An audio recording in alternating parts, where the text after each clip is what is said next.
Hey, I wanted to talk to you about the Bible study today, as it's due tomorrow.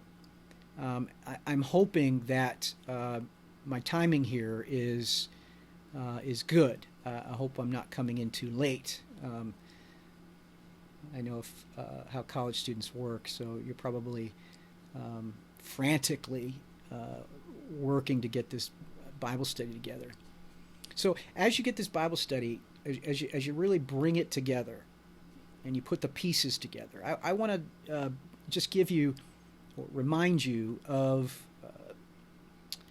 a couple of the main things. A couple of the main things. So the first thing I want to talk about is the relationship between the main idea, the outline, and the content section. So I want to talk about the main idea, its relationship to the outline, and the outline's relationship to the content section, the commentary, you might say. So, how did you come up with this main idea? Well, you studied the text, you made observations, you saw which elements of the text are repeated and how sentences are related by conjunctions and figures of speech and so on. All right, and then out of that study, you were able to develop a main idea. You were able to develop one big idea that captures the whole passage. In a sense, your main idea should be, at least, the one thing the whole thing is talking about. That's what you're after. So, so you got this main idea. You also come out with an outline of the passage. Chapter 6 verse 1, chapter 6 verses 2 and 3, and so on. And you see how each of these units, these small little units, how they support the main idea, right? So you work up to the main idea, right? Isn't that what you did? Now, the project in the Bible study is to take that main idea and work it back down into the details and show how the text supports the main idea. So you came up to the main idea this way, and then the commentary or the paper, or the Bible study, is a coming back down into the dirt of the text. And so, main idea, the outline, serving the main idea, justifying it, providing the evidence that created the main idea for you. And so, what then happens is, if you take the next step, then the content page is your opportunity to explain how that little section relates to the main idea. How the little section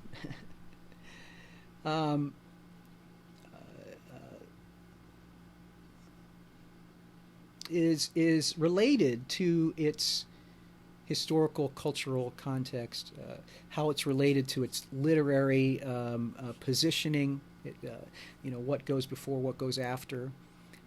You're explaining the meaning of this text in relationship to the main idea, in light of the historical, cultural, and literary context. Let me say that again, if I can. You're studying, or not studying, you're explaining the passage, the little bitty part,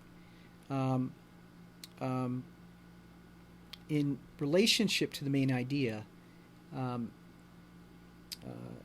and in light of the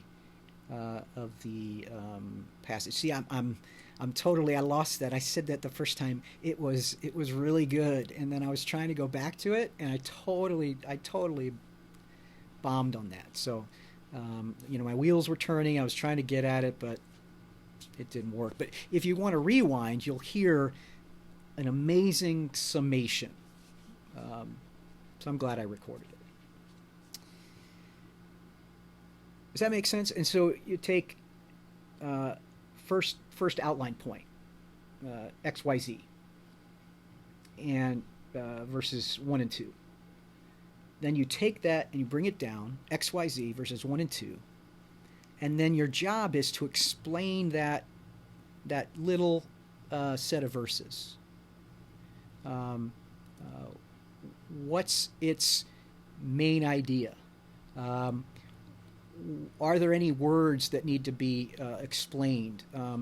Is there anything from the historical cultural context that would shed light on the passage, or the literary context shed light on the passage? How does it fit with the verses before and after? So you're, and how it supports the main idea.